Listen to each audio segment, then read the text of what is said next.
Boruto chapter 23 has just dropped a huge hint for Sasuke's return as Hidari, and the additional clues are too subtle to be false. With Kashin Koji running prescience to discover new possibilities, there was one clip in the montage where Sarada was facing Hidari, and while it may appear to be a teaser for their next battle, the reality could be the complete opposite. Hidari might be the first Shinju to understand the truth behind their eccentric existence, and the way he has been portrayed in the story says the same as well. This sneak peek of his meeting with Sarada looks pretty much similar to the time when Itachi tapped the forehead of Sasuke as a final gesture. Not just that, even in the new volume cover, Hidari can be seen isolated, completely separate from the group, where everyone is busy reading some book. So if this is not a sign of his betrayal, I don't know what is. But there is a lot more stuff which hints at how exactly would his role play out. In a recent interview of Kishimoto, it was revealed that Hidari is the only Shinju whose personality is the same as his human counterpart, and looking at how Sasuke had a tendency to betray others back in the day, there is a chance for something similar to emerge within Hidari as one of the biggest plot twists in the story. Now before we get to how exactly that might happen and why Hidari's personality is the same as Sasuke, let's pay some attention to this sequence from chapter 23 where Jura cracked the sword of Boruto with a fingernail. At first it might appear to be Jura's way of breaking an ornament that Boruto holds close to him. In other words, he broke something that he loved, showing how fragile human emotions and attachment actually is. While that's the first-hand interpretation of what may have happened, things take an interesting turn when you look at this scene from the very first chapter. Here the blade of Boruto is fully intact with no cracks, meaning he somehow got it fixed, or it's a new sword altogether. Now some people could simply see it as the writers not having the whole script in mind by this point, which may be why this detail was missing. But if you think about it, by the time this fight takes place, Sasuke should have been rescued from the tree as the Shinju threat would be long gone. So there is a chance for him to either fix or give Boruto a brand new sword, replacing the one that was altered by Jura. And if that's the case, then it could be that this scene holds a lot more significance than breaking an item that the person cares for the most. So here is what I interpreted from this Jura cracking the sword of Boruto. It's not just a symbol of Sasuke that many people simply see it as. Instead, it could also be a symbolic reference to Hidari, the one who holds the soul of Sasuke right now. And what I mean by soul is the essence and chakra of the Uchiha, which got fused with the Ten Tails and Shinjutsu to form Hidari. Now when we look at it from that angle, Jura chipping the blade could symbolically mean that Hidari would reach a breaking point too. That would affect his boss in a negative manner. The act of breaking the sword holds the symbolic weight of chipping the heart of Sasuke Shinju, who was the very first person to question his identity. Jura's way of introspection is different, and he has somehow reached a conclusion by seeing love as nothing more than a weakness of human beings. But when it comes to Hidari, he quickly assumed love to be a disease, something that even Sasuke was allergic to throughout Naruto. However, with the passage of time, he reached a conclusion where he made peace with his past and became the savior of Konoha afterwards. One of the major hints for Hidari to walk down a similar journey comes from Kishimoto's recent reveal on the personality of the Shinjus. He said that every one of us has two faces, and the Shinju often depicts the face that the person tries to hide in front of the world. This applies to the case of Mamushi, Matsuri and Ryu, the only exception being Hidari, who has the same personality as Sasuke. Now the question remains, why is it like that?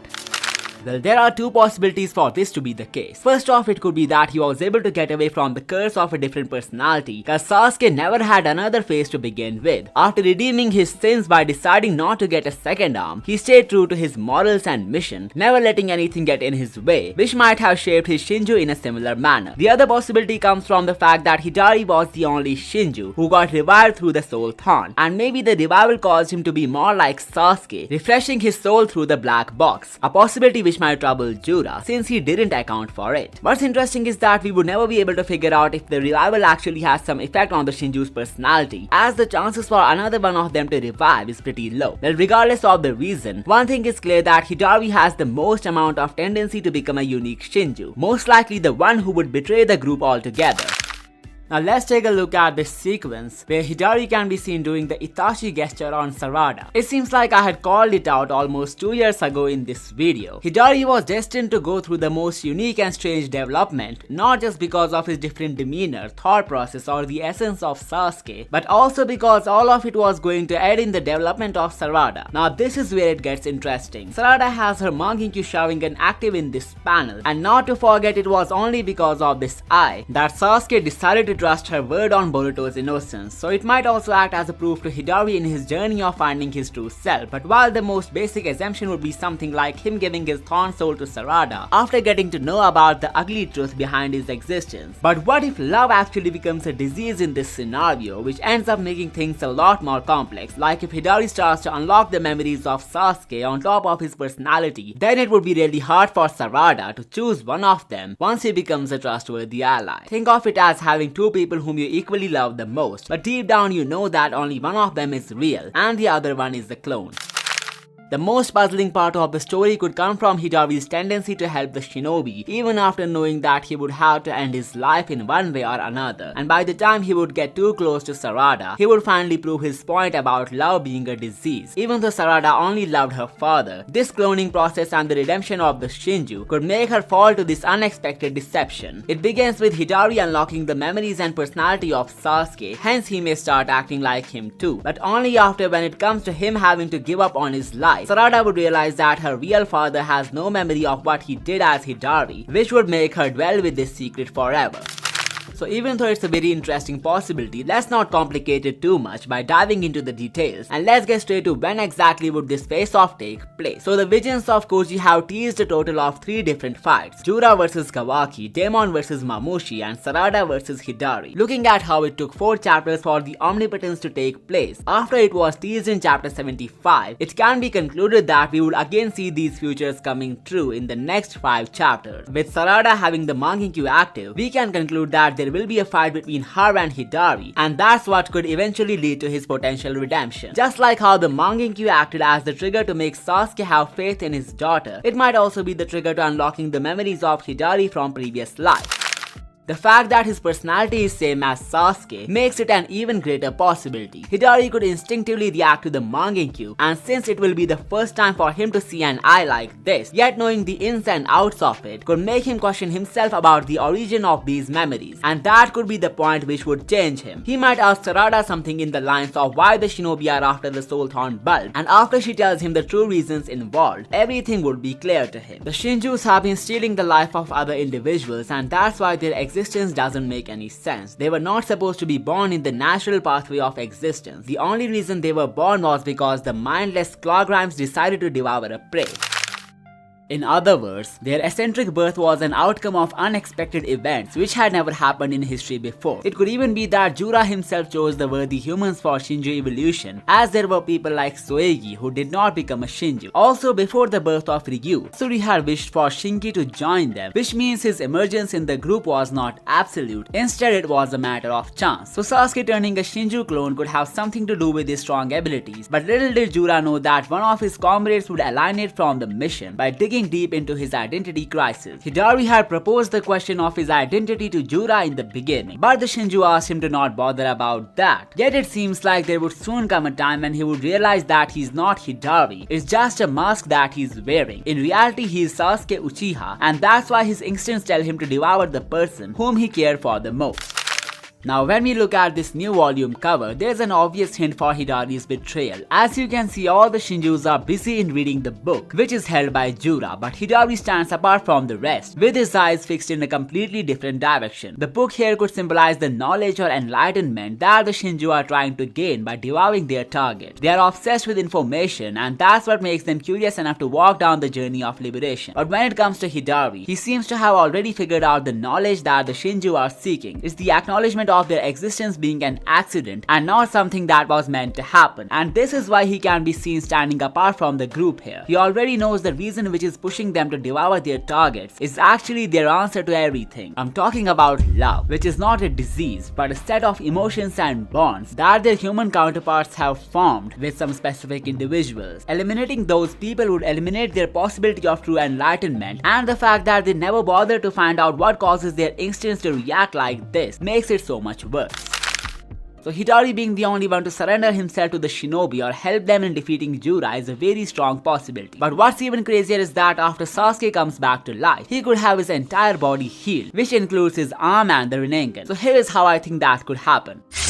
As we know, the Shinju are born from claw grimes, the creatures created by coarse manipulation of the Ten Tails fragments. Unlike the original God Tree, which was a mindless extension of Kaguya's will, the Shinju emerged when claw grimes bite some specific individuals, absorbing their chakra and essence to form humanoid tree beings. Like Hidari is born from Sasuke's essence, while Matsuri from Moegi. But the process is kinda eccentric, cause it's not some natural ritual, rather a chaotic, almost parasitic transformation driven by the tampering of code. Not to mention the absorption of a person's chakra includes their memories, emotions and traits, granting each Shinju a unique personality. This suggests the Shinju aren't just chakra monsters, they are sentient entities shaped by the souls of their victims. It can even be concluded from the name of the item responsible for reviving these entities, the Thorn Soul Bulb.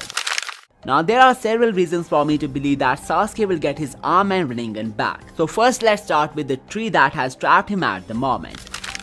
Is formed by the claw grimes, who are a mutation of the claw marks and the tentails. For some reasons, once they bite an individual, they transform into a tree, helplessly trapping the victim and driving him motionless. But behind this freezing of the individual, there is something that I don't think anyone would have taken notice of. In chapter 17, Matsuri says that according to the trees, Boruto himself dropped the toad here. This is one of the most underrated details of the series, as it unveils something which could help us to crack the mystery of Sasuke's new power. The divine trees are conscious, and I'm not talking about the sentient beings which are called the Shinju. Rather, the trees that have trapped all these humans have also somehow awakened the consciousness. And if I'm not mistaken, even their roots, the part which remains under the ground, is somehow sentient as well. This explains how Matsuri got to know about Boruto leaving the toad there by himself. The roots of Shinki's tree, which are located close to this area, could have informed Matsuri about this incident. Take a look at this diagram to get a better understanding of how these conscious roots could have laid out. They are connected to the hideout of the Shinju, where a soul thorn bulb is formed whenever a worthy victim gets bitten by the claw grime. In other words, it's the consciousness of these grimes which fuel the birth of these sentient beings. And since it's a part of the trees which are responsible for their eccentric emergence, this explains why they help in their endeavors, such as finding Boruto and figuring out his recent actions, like the one shown in chapter 17 with that toad.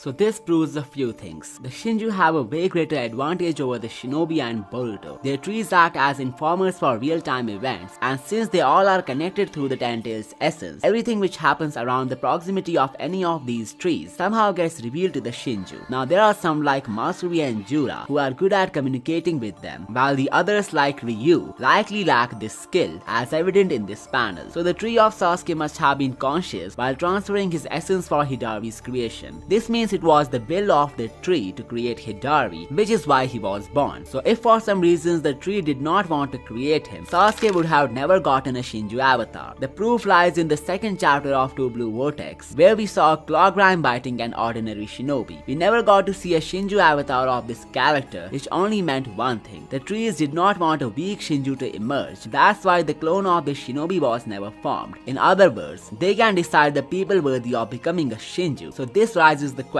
can they even decide the traits, or let's say amplify them into the Shinju avatar? Take the example of Mamushi. He's nothing like his human counterpart Bug, which means the Ten Tails instincts have overtaken his human side. The same could be the case with every other human-based Shinju, but there's only one of them with a unique scenario. And that's Hidari, whose devouring instincts have been overshadowed by his introspective tendencies. The way he keeps on observing everything around him without passing any judgment indicates something is fishy about his motivations. He could be mirroring Sasuke's way of retaliating against the authority figures, since he was created from the soul of the Uchiha. You can watch my previous Sasuke video where I go in depth on this topic, but the theory for this video is something new and pretty reasonable. I think the Soul Thorn Bulb is a sort of resurrection seal of the Shinju, just like how the Otsutsuki used the Kama to resurrect themselves. The Soul Thorn works in a similar way for these sentient tentails. It grows through the network of trees that Matsuri mentioned, and even decides which human is worthy of a new avatar. Now something that not many of you may have taken notice of is that the Shinju can get the Soul Thorn out of their body at will, as seen in chapter 18 when Ryu did the same to bait the shinobi. This means destroying a Shinju isn't the only way to obtain their bulb. Rather, if we somehow make these creatures believe that it's better for them to to revive their human counterpart, they could simply get this bulb out of their body to bring their counterparts back to life. It's like a self-sacrifice for the sake of realizing the truth behind their eccentric birth. Well, Hidari seems to be the only Shinju who would end up on this route due to a number of reasons, such as the essence of Sasuke being stronger than the other humans, the introspection and deep thinking paying off, leading to Hidari finding the answer to all of his questions, and the love-driven instincts making him act differently, since Sasuke has had a history with the concept before. But the greatest clue of them all, which hints at Hidari giving up on his own life and soul thorn to revive Sasuke, has something to do with an undeniable contrast with Naruto.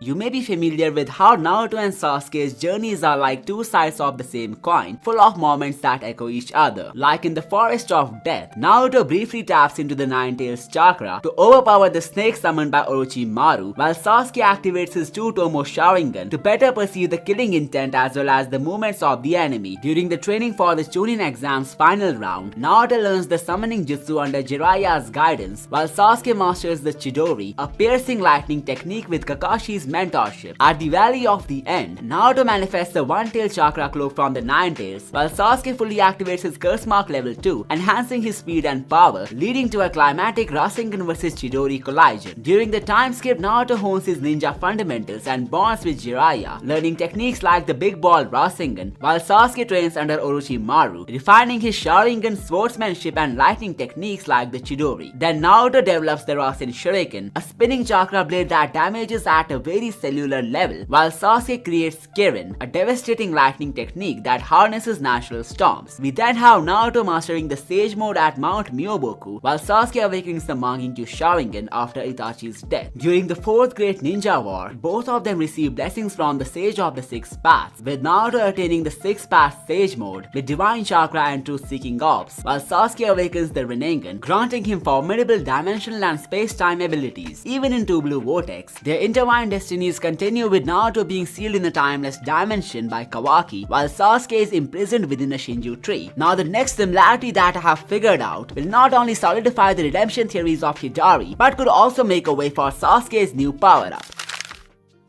When it comes to Hidari, I think he's following a path similar to Kurama, and there are plenty of hints to back this up. First off, both of them are connected with the Ten Tails, with one being a part of the original beast split by Hogoromo, and the other born from its residual chakra, fused with Sasuke's essence. Kurama was created when the Sage of Six Paths divided the Ten Tails into 9 separate beings, each carrying a fraction of its immense power. For centuries, Kurama existed as a force of destruction and hatred, sealed inside different people, most famously Naruto, until he was transformed by Naruto's kindness into a loyal and selfless companion. Hidari, meanwhile, is the creation of the lingering power of the Ten Tails, combined with Sasuke's chakra after he was captured. Just like how it took Kurama some time to gain his trust on humanity thanks to Naruto's way of treating him, I feel like Hidari will somehow end up on the same path. It's hinted by Jura himself in chapter 19, when he said love is something which makes people do crazy things. So Hidari feeling the love for his family, which originates from the soul of Sasuke, could lead to him making a Kurama-style move to complete his legacy. Just like how the Nine-Tails fused his entire power with Naruto to create the Baryon mode, which ended his own life, Hidari could give up on his soul thorn bulb to revive Sasuke. And just like how Kurama's sacrifice granted Naruto the Baryon transformation, Hidari doing the same could revitalize the Rinnegan and the lost limb of Sasuke. As I said earlier, the soul thorn is the equivalent of the Kama seal, so once Hidari gives up on it, it could reconstruct the whole DNA of Sasuke from scratch, since it has revived these living god trees from literally nothing before.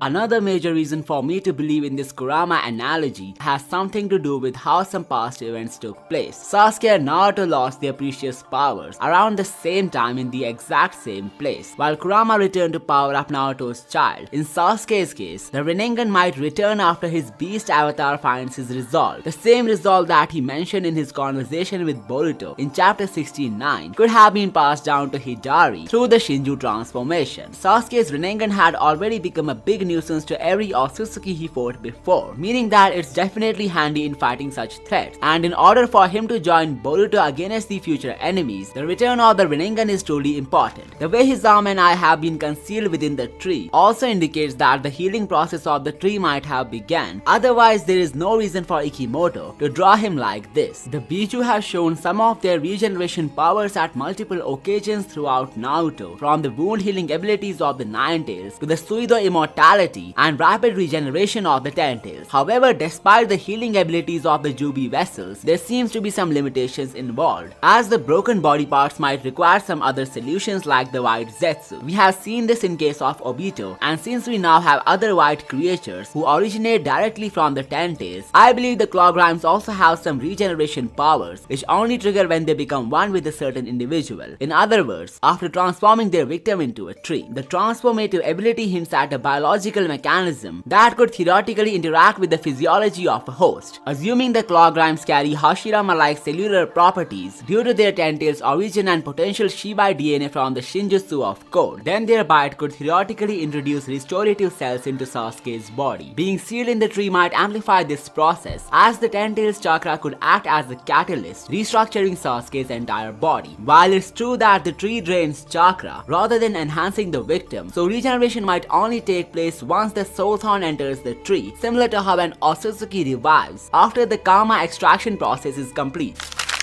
So what special powers would Sasuke unlock after he's released from the Shinju tree on top of his limb and the Rinnegan? Well, I think we already got a hint for that in the early chapters of 2 Blue Vortex. There was a Grime who was superior than the others with a Rinnegan active in his right eye. He could be seen thrashing Kawaki, meaning there are levels to how strong every Grime is. The only other character in the story with a single Rinnegan is Sasuke. So while this may be a hint of these creatures being a key to retrieving his powers, there is something more that I believe could happen once Sasuke gets released. It's not as simple as the Grime who bites him being a superior one. Rather, it could be something like the will of Hidari to make his human counterpart more stronger. You see, the soul thorn bulb is filled with the essence of these Shinju creatures, which means it's concentrated with the DNA of Core's Shinjutsu, the Ten Tails, and the human itself. So when this bulb is put inside the tree by the Shinju himself, it could lead to all the concentration reacting with the human, with Sasuke with an healed eye and arm getting exposed to all the concentrated essence. In other words, Sasuke's body could get amped up with some concentration of Shibai and the Ten Tails DNA, making his final form an even greater deal than the Baryon mode. If you found this video interesting, make sure to check out these as well. I will see you next time.